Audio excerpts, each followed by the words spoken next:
Basic से start करते हैं। रिएक्ट जेएस, ठीक है।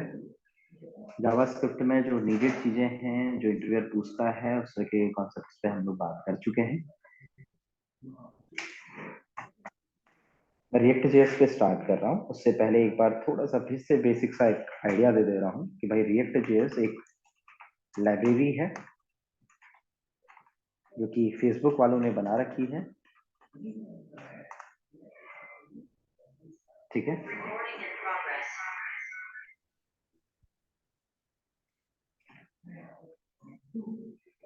लाइब्रेरी सिर्फ और सिर्फ डिजाइन करने के काम आती है।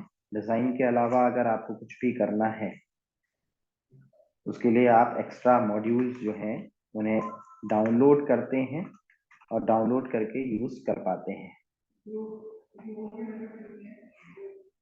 दूसरी तरफ अगर मैं बात कर रहा हूँ एंगुलर जेएस की, ये दोनों एक दूसरे के कॉम्पिटिटर हैं इस समय। वेब डिजाइनिंग या वेब डेवलपमेंट पे, फ्रंट एंड पे बात की जाए तो एंगुलर जेएस हमारे पास एक फ्रेमवर्क है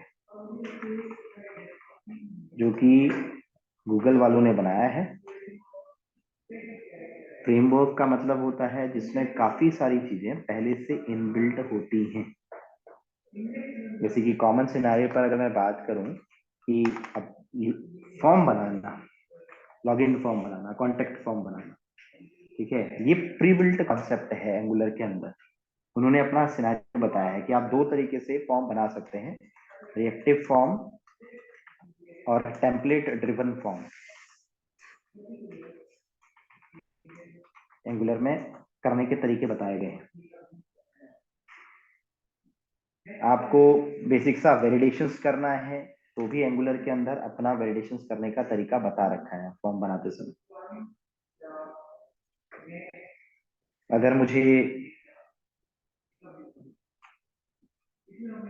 राउटिंग करनी है, राउटिंग का मतलब क्या, राउटिंग का मतलब कुछ ऐसा करना है जैसे आप पेजेस पे हैं, मान लो अगर मैं किसी भी पेज पे बात करता हूँ,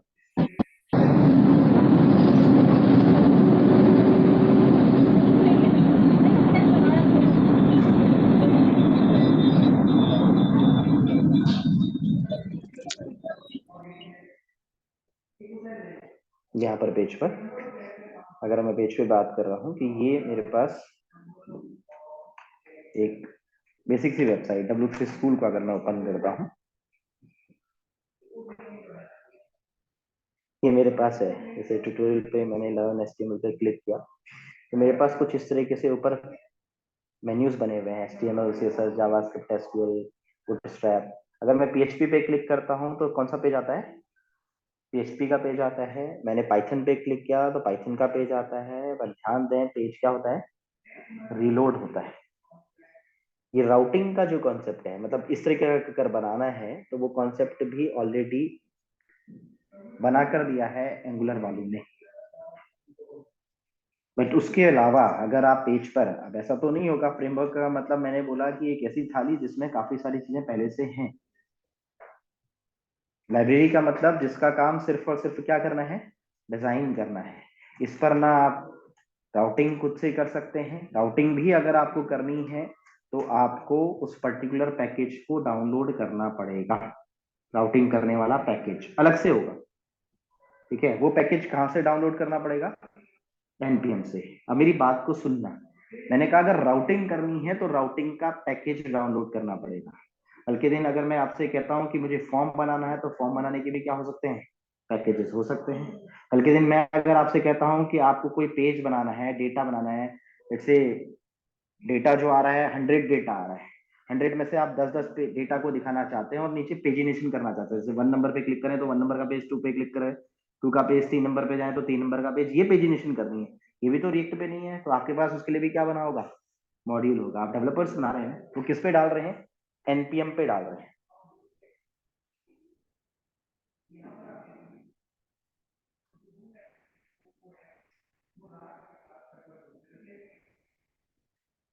ठीक है, we do only routing module. I do not know about this, but I do use this particular routing module and that module I'll see.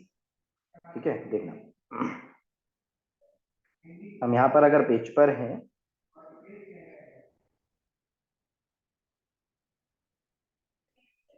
might be possible, but I do not know. ठीक है, because I know on the design format that React does. ठीक है, अब अगर बंदे ने question पूछा है तो मैं डायरेक्टली नहीं कह रहा हूँ क्योंकि आईटी है यार. ठीक है, मेरे को थ्योरेटिकल सिर्फ ये बात पता है कि क्या सिर्फ यूआई डिजाइन करता है और हर चीज के लिए क्या होता है, मॉड्यूल होता है. बट बंदे ने क्वेश्चन किया, can we write your own code for routing in React? I never did. मैंने खुद से नहीं किया. मैं तो क्या करता हूँ, मॉड्यूल डाउनलोड करके काम करता हूँ. तो मैंने इसका आंसर नो नहीं कहा.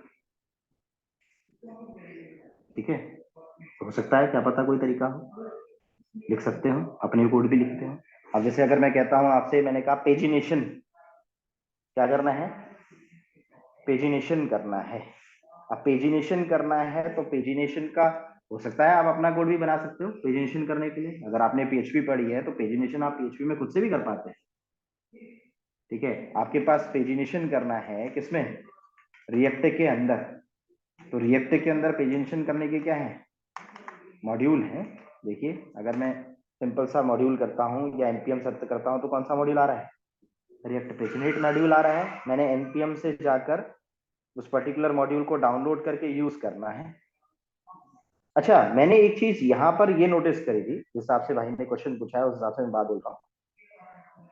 npm install react paginate, किस तरीके से उसे यूज करना है वो इन्होंने सिंटेक्स बताया है. उस हिसाब से मैं इसे क्या कर दूंगा, अपने पेज पर यूज कर दूंगा. तो क्या हो जाएगा, पेजिनेट वो नीचे 1 2 3 4 खुद से बने हुए आ जाएंगे इस मॉड्यूल का यूज करते. ठीक है, पर हाँ, अगर मुझे कोडिंग करनी आती है तो मैं खुद से भी बना सकता हूँ ये पेजिनेट वाला कॉन्सेप्ट. ठीक है, मैंने राउटिंग पे यूज नहीं किया है. हाँ, यहाँ पर कर सकते हैं हम अपना दिमाग लगा बिना इस पेजिनेशन वाले को यूज किए. ठीक है, हमारे पास इसी तरीके से अगर आपको टेबल बनानी है तो टेबल बनाने के लिए भी क्या है, रिएक्ट के अंदर मॉड्यूल होंगे.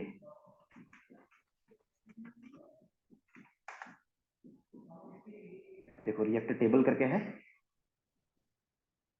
और वो पैकेजेस कहां पर बनाकर रखे हुए हैं, वो पैकेजेस सारे के सारे npm के अंदर हैं. npm के अंदर यहाँ पर ये जावा स्क्रिप्ट पैकेज मैनेजर है. अब जिन भी बंदों ने पैकेज बनाए होंगे, जिन्होंने भी जो मॉड्यूल बनाए होंगे, उनसे रिलेटेड उसकी थ्योरी बताई होगी कि कैसे कैसे इसे यूज करना है. ठीक है, उस हिसाब से हम उन्हें अपने पेज पर क्या कर लेते हैं, यूज कर लेते हैं. जरूरी बात. तो रिएक्ट ऐसे काम कर रही होती है, काफी सारी चीजें हम मॉड्यूल बेस्ड पे काम करते हैं.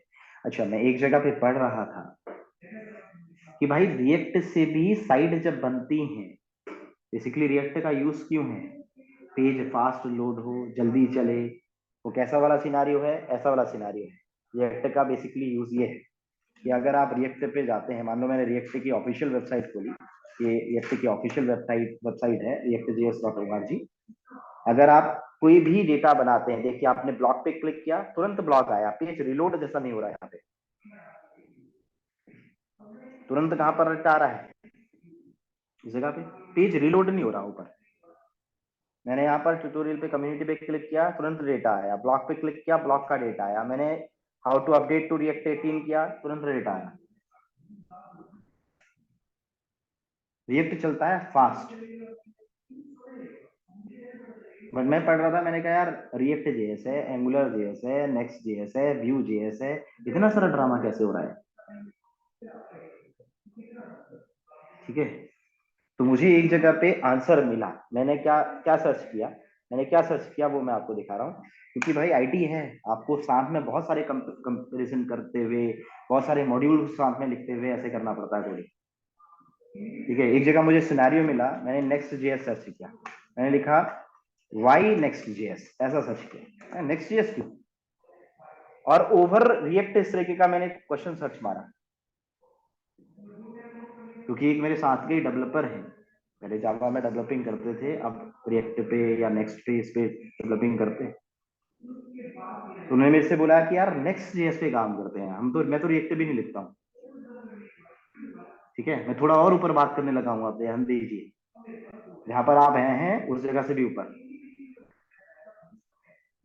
उसमें मैंने देखा Next.js is used to create a web application and perform server side rendering, whereas React.js focuses on rendering towards the DOM।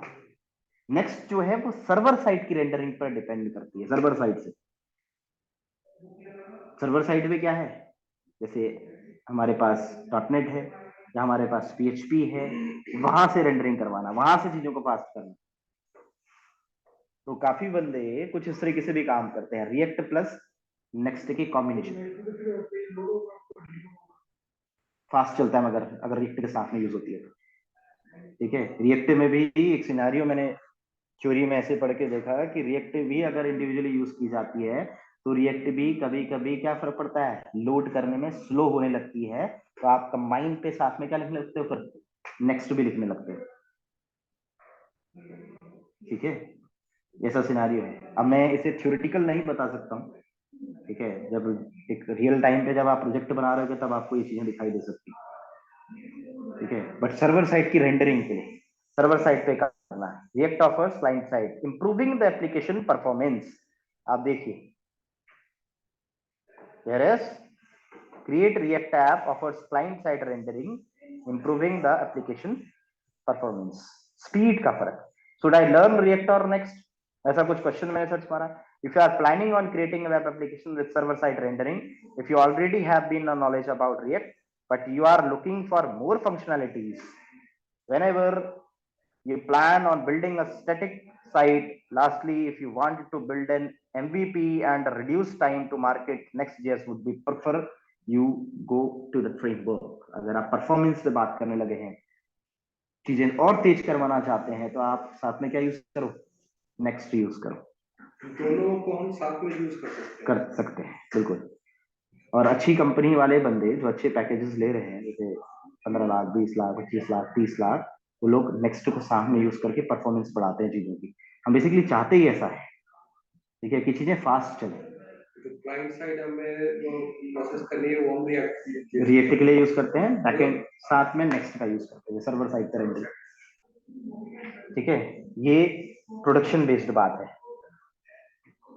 अभी मैं वहां पर फोकस नहीं करता हूं, मैं पढ़ाते समय सिर्फ और सिर्फ कहां पे फोकस करता हूं, रिएक्ट चीज पे। ठीक है,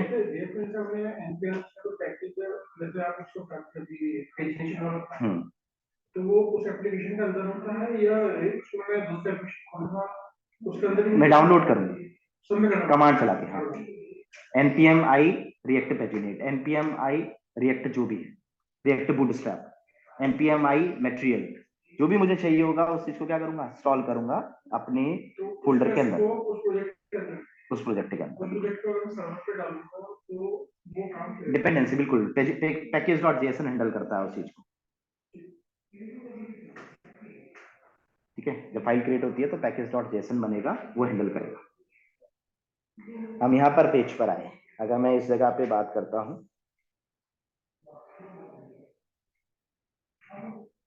देखिए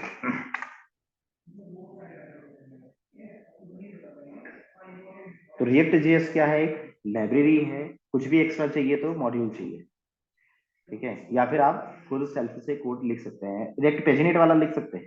ठीक है, मैंने राउटिंग वाला यूज नहीं किया है तो मैंने वहां पर अभी यस और नो कुछ नहीं बोला, क्योंकि मैंने खुद से बनाया नहीं कभी मॉड्यूल। पढ़ने के लिए ऑफिशियल वेबसाइट का यूज करें। ऑफिशियल वेबसाइट पर डॉक्यूमेंटेशन का कॉन्सेप्ट है, किस तरीके से रिएक्ट की एप्लीकेशंस बनती है, क्या बनता है, वो कॉन्सेप्ट यहाँ पर दिया गया है। Create a new react app, अगर आपको नई एप्लीकेशंस क्रिएट करनी है तो आप क्या यूज करते हैं, npx space create react app का यूज करते हैं। अब दो चीजें आती हैं हमारे पास, किसी चीज को इंस्टॉल करना है तो आप npm का यूज करते हैं, एप्लीकेशंस क्रिएट करनी है तो आप npx लिख रहे हो। अगर आपको कोई चीज इंस्टॉल करनी है तो आप ऐसे करते हो, npm i React router DOM, router अगर लगाना है। ठीक है, और एप्लीकेशन जब क्रिएट कर रहे हो तो आप npx यूज कर रहे हैं। तो मैंने फिर से क्वेश्चन सर्च किया, मैंने कहा what is the difference between npx and npm, कि npx क्या है और npm क्या है। तो मुझे आंसर मिला, यार npm is used to download the javascript package from node package manager, and npx is used to execute a javascript package download this way, execute कराने के लिए, रन कराने के लिए, ठीक है। जो हमारे पास रिएक्ट जेएस है, रिएक्ट जेएस में चीजें फास्ट क्यों होती हैं कि मैंने जैसे ही क्लिक किया वैसे ही डेटा क्यों आया, तो मेरे पास ये भी क्वेश्चन आया कि चलो अच्छा ठीक है, अगर रिएक्ट फास्ट करता है तो ऐसा क्यों कर रहा है। तो मेरे पास इसका आंसर निकल के आया कि रिएक्ट जो काम करती है वो वी डॉम पर काम करती है, वर्चुअल डॉम पर। तो मैंने सर्च किया, मैंने कहा React V DOM and DOM में डिफरेंस क्या है। जो डॉम है और वो वर्चुअल डॉम है, उन दोनों में डिफरेंस क्या है, ठीक है। क्योंकि रिएक्ट काम करती है वर्चुअल डॉम के कॉन्सेप्ट में। अब डॉम क्या होता है, जब आप वेबसाइट बनाते हो, जैसे मैंने ये वेबसाइट बनाई, राइट क्लिक करते ही इंस्ट्रक्ट पैनल पे एलिमेंट सेक्शन के अंदर ट्री स्ट्रक्चर क्रिएट हो जाता है यहाँ पर, ठीक है, इसको डॉम बोलते हैं। रिएक्ट क्या करती है, जब आप एप्लीकेशन बनाते हो ना, इसी का same to same replica create कर देती है, कॉपी क्रिएट कर देती है, इंटरनल हो रहा है काम, ठीक है। जैसे कैश मेमोरी क्या होती है मुझे नहीं पता यार, ठीक है, हम तो थ्योरेटिकल बात करते हैं, फिर बाद में बोलते हैं कैश को क्लियर कर दो, कहाँ है पता भी नहीं, ठीक है। वर्चुअल होती है ना, वैसे ही वर्चुअल क्रिएट कर देता है, यही सेम चीज का सेम रेप्लिका। आपने क्लिक किया, आपने ब्लॉक पर क्लिक किया तो उस पर्टिकुलर डॉम पर चेंज करता है, पीछे रेप्लिका पर। किस पे चेंज करता है, रेप्लिका पर। और फिर कंपैरिजन करता है कि जो रेप्लिका है और जो डॉम एक्चुअल था, क्या उन दोनों में कुछ डिफरेंस है किसी जगह पर। तो जहां पर डिफरेंस है उसी जगह पर क्या कर देता है, चेंज कर देता है। बट अब ये चीज क्या है, फास्ट है ना, ये काम तो रिएक्ट का है, इंटरनल कर रही है वो काम, ठीक है। तो डॉम और वर्चुअल डॉम इन कॉन्सेप्ट पे काम करती है React. For every DOM object there is a corresponding virtual DOM object. A virtual DOM object is a representation of a DOM object like a lightweight copy. A virtual DOM object has the same properties as a real DOM object, but it lacks the real things power to directly change what on the screen. Directly change नहीं करती, वो compare करती है पीछे से, जिस जगह पर आपने चेंज किया उस जगह पर तुरंत क्या कर देती है, चेंज कर देती है। ऐसा काम करती है रिएक्ट, ठीक है। मगर किसी किसी जगह पर जब परफॉर्मेंस इश्यू रहता है तो आपको मैंने बोला कि नेक्स्ट जेएस भी लिखते हैं आप लोग, ठीक है। लिफ्ट के बाद क्लियर हो रही है बात, क्योंकि कहीं कहीं लैकिंग रहता है, ऐसा मैंने सुना है, मैंने यूज तो नहीं किया है, ठीक है। तो यहाँ पर पेज पर, तो अब ये वाली बात पे आप फोकस करें। अब ये कॉमन सिनारियो है। अगली चीज, जब मैं पेज पर जाता हूं, मैंने आपको बोला कि रिएक्ट को पढ़ने के लिए ऑफिशियल डॉक्यूमेंटेशंस का यूज कर सकते हैं। ऑफिशियल डॉक्यूमेंटेशन स्टार्टिंग में कंफ्यूजिंग लगती है, मगर यार पढ़ने का तरीका ही ऑफिशियल डॉक्यूमेंटेशन है, ठीक है। शुरुआत में कंफ्यूजिंग है बट सामने में ही सब कुछ लिखा हुआ होता है। आप यहाँ नोटिस करिएगा, मेरे को रिएक्ट की कोई एप्लीकेशन क्रिएट करनी है तो मैं किसका यूज करूंगा, इस कमांड का, ठीक है। तो मैंने करना शुरू किया, देखिएगा मैंने कॉपी किया, मैं जाकर अगर पेज पर देखता हूँ इस पर्टिकुलर फोल्डर के अंदर, डेस्कटॉप के अंदर, जैसे मैंने ड्यूकैट के अंदर एक फोल्डर मैंने बनाया था। कौन सा फोल्डर, 6pm जावास्क्रिप्ट था,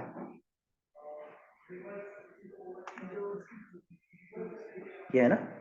इसके अंदर मान लो मैं एक फोल्डर क्रिएट कर देता हूँ, मैंने इस फोल्डर का नाम लिख दिया रिएक्ट फोल्डर, और इसका डिस्क्रिप्शन नाम लिख दिया रिएक्ट जेएस, और इस फोल्डर को लेट्स से मैं सीएमडी पर ओपन कर दे रहा हूँ। अच्छा, रिएक्ट को अगर आपको पढ़ना है तो भाई इंटरनेट चाहिए, कंप्यूटर की कॉन्फ़िगरेशन भी ठीक ठाक चाहिए, ठीक है। कंप्यूटर स्लो होता है तभी रिएक्ट की चीजें थोड़ा स्लो चलती है। तो आप इसका एक बार कॉन्फ़िगरेशन जरूर चेक कर लें कि किस कॉन्फ़िगरेशन पे सिस्टम होना चाहिए, क्लियर है। कॉन्फ़िगरेशन ठीक ठाक चाहिए, इवन मेरे सिस्टम पे भी मुझे खुद एसएसडी लगानी पड़ी, स्लो चलता था तो, क्लियर। तो थोड़ा स्पीड ठीक चाहिए सिस्टम की, क्योंकि बीच बीच में क्रैश करता है नहीं तो स्लो हो जाता है। तो कॉन्फ़िगरेशन जरूर चेक करें। हम यहाँ पर अगली चीज पे अगर फोकस करते हैं तो मैंने कमांड लिखी है npx space create react app. अभी मैं डॉक्यूमेंटेशन के हिसाब से देख रहा हूँ, काफी सारी शॉर्टकट्स भी देखे मैंने कि इसका अगर यूज नहीं करना चाहते हो तो डायरेक्टली भी आप रिएक्ट की एप्लीकेशन बना सकते हो, बट ऑफिशियल डॉक्यूमेंटेशन पे अभी स्टार्ट किया है। ठीक है, मैंने लिखा है npx space create react app और एप्लीकेशन का नाम जैसे ऐप 1, कोई भी एक एप्लीकेशन। अब ये क्या करता है, जितने भी मॉड्यूल्स की जरूरत है, ठीक है, उन सारे मॉड्यूल्स को खुद से डाउनलोड करके बना देता है। बेसिक मॉड्यूल्स जिसको एप्लीकेशंस को रन कराने के लिए, बनाने के लिए जो जरूरत है, वो सब कुछ सारे पैकेजेस खुद से बना देता है कमांड। कमांड से लेकर खुद डालने पड़ेंगे, बिल्कुल। जैसे कि बेबल, बेबल क्या होता है पढ़ सकते हैं, मैंने वर्ड बोला है तो पढ़ सकते हैं बेबल क्या है। ठीक है, अच्छा वर्ड है बेबल। ठीक है, आपको पैकेज डॉट जेएसएन खुद से बनाना पड़ेगा। npm init -y कमांड होती है, खुद से बनाना पड़ेगा। बेबल डाउनलोड करना पड़ेगा। जो भी मॉड्यूल्स की और जरूरत पड़ेगी, उतने सारे मॉड्यूल्स आपको चाहिए। टेस्टिंग के लिए भी मॉड्यूल्स हैं जावास्क्रिप्ट की, मॉड्यूल्स खुद से डालने पड़ेंगे। अभी ये क्या करेगा, ये खुद से जो रिक्वायरमेंट है रन कराने के लिए बेसिकली एप्लीकेशन के सब बना देगा, सब एग्जीक्यूट कर देगा। बेबल एक्चुअली ट्रांस कंपाइल करता है आपके ES6 कोड को जावास्क्रिप्ट में। बिल्कुल।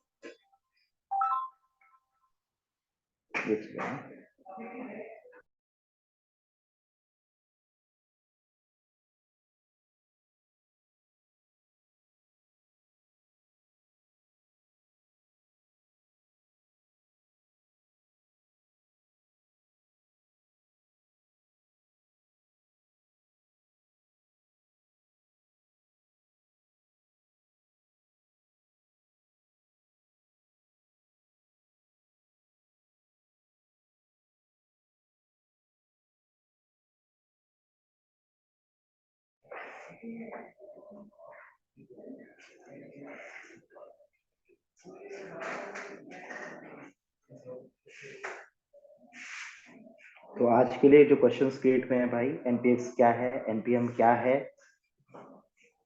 डॉम क्या है, vdom क्या है, और अगला क्वेश्चन मैं खुद से ऐड ऑन कर रहा हूँ, व्हाट इज JSX, JSX क्या है, जावास्क्रिप्ट XML। ठीक है, ये बेसिक सी चीज एक्स। ठीक है, और मैंने बोला परफॉर्मेंस के लिए साथ में क्या लिखनी पड़ती है, नेक्स्ट का यूज कर रहे हैं लोग, तो what is next JS and what is the benefit of next JS with react JS, ऐसा सर्च कर सकते हैं।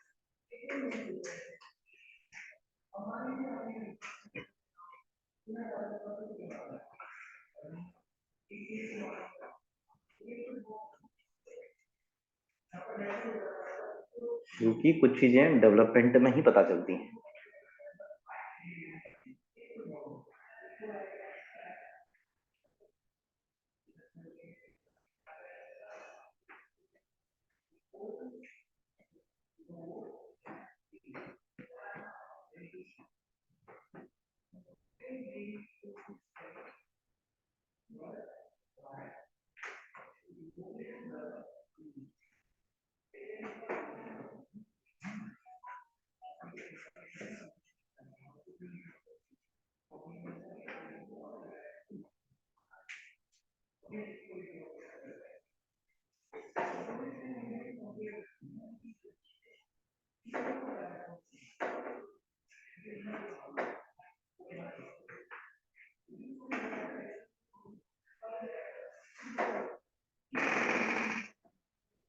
अच्छा, एक क्वेश्चन और सर्च कर सकते हैं, व्हाट इज डिपेंडेंसीज, डिपेंडेंसी। ठीक है, डिपेंडेंसी क्या है, जैसे डेव डिपेंडेंसी। ठीक है, और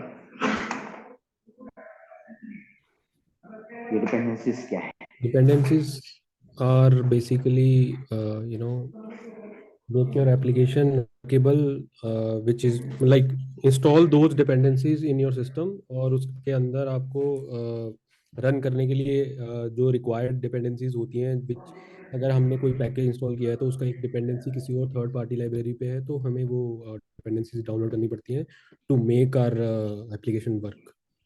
बिल्कुल। देखो रणदीप को क्योंकि थोड़ा सा वर्क वाला है, स्टूडेंट एक जो ऑलरेडी काम कर रहा है, तो मेरे को आंसर बता रहा है कि डिपेंडेंसी का मतलब ऐसा है सर, अगर आपने कोई चीज इंस्टॉल करा, तो इंस्टॉल करने के बाद पैकेज उस पर्टिकुलर, जैसे मैंने बोला रिएक्टर राउटर डाउन, वो डिपेंडेंसी की तरह इंस्टॉल होता है। पेजिनेशन वो किसकी तरह इंस्टॉल होता है? डिपेंडेंसी की तरह। अब यहाँ पर क्वेश्चन आ रहा है, a dependency is a library that is a project needs to function effectively. Dep dependencies are the package a developer needs during development. Development के समय में डेव डिपेंडेंसीज, ठीक है। तो आप जब डाउनलोड करते हैं तो डाउनलोड करते समय आपको ये पहला ये क्वेश्चन सर्च करना है,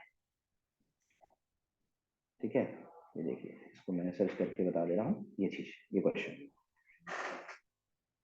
तो जो पैकेज बनता है, तो npm init -y मैंने बोला था पैकेज बनाने के लिए, अलग से बनाते तब, अभी मेरे को कुछ भी अलग से नहीं बनाना है।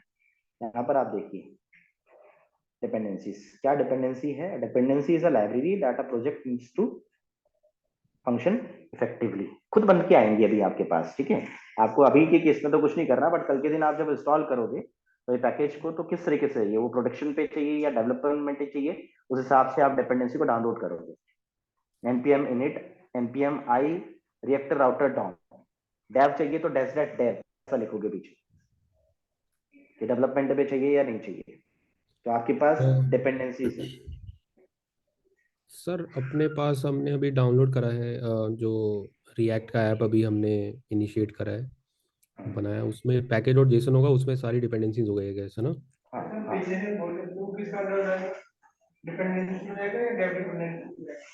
जो हम नॉर्मल करेंगे, नॉर्मल पे जाएगा। देखिए अभी मैं दिखाता हूँ, अब देखिए ये बन चुका है।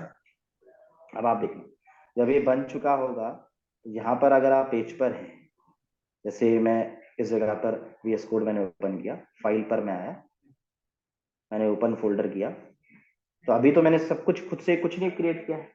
मैं यहाँ पर आया डेस्कटॉप पे, इस जगह पे ब्यूकैट के अंदर 6pm जावास्क्रिप्ट या जावास्क्रिप्ट का जो भी फोल्डर है पहला ही है।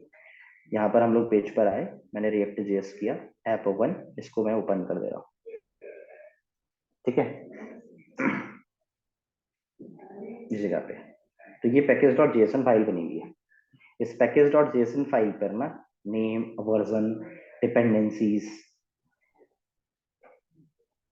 क्या चीजों की जरूरत है, वो आ जाता है, ठीक है। अब आप जब नॉर्मल इंस्टॉल करते हैं तो कहाँ ऐड होता है वो? डिपेंडेंसीज में ऐड होता है। नॉर्मल जैसे मैंने npm i reactor router dom लिखा, तो वो कहाँ ऐड हो जाता है? इस जगह पर ऐड हो जाता है।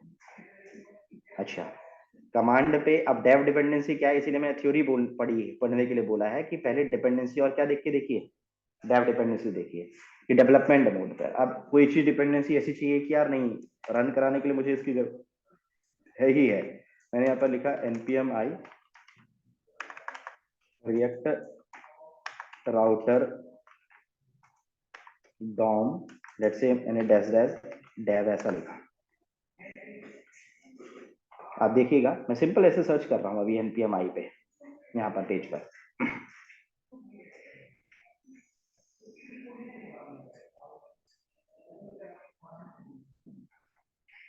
ये देखिए। अब ये डेव डिपेंडेंसी, इसके लिए डेवलपमेंट पे कोई ऐसा जरूरत नहीं, हमारे पास वो कहाँ ऐड हो जाएगी? डिपेंडेंसी पे ऐड हो जाएगी। जिस चीज की डेवलपमेंट पे रिक्वायरमेंट होगी तो उसके लिए क्या होगा? डिपेंडेंसीज। तो आपको ये क्वेश्चन सर्च करना है, ये अगला थ्योरी में देखना है कि डिपेंडेंसीज क्या है। डेव डिपेंडेंसी, डिपेंडेंसी जो मैंने आपको सर्च करके दिखाया, वो 3 कॉलम बने हुए हैं ना थ्योरेटिकल पढ़ने, उनका मतलब क्या होता है, ठीक है। क्योंकि पहले थ्योरी समझ में आएगी तब आपको चीजें आगे समझ में आ जाएंगी खुद से। ये थोड़ा डेवलपमेंट वाले पे ये सर्च करना है, डेव डिपेंडेंसी एंड डिपेंडेंसीज, ये यूज कर सकते हैं, या गिक्स फॉर गिक्स जो भी आपकी वेबसाइट है उसका यूज करके ये थ्योरी समझने की कोशिश करना।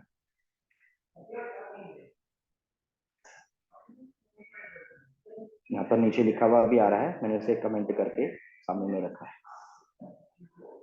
देखो क्या कह रहा है, dev dependencies are module which are only required during development whereas dependencies are required at run time.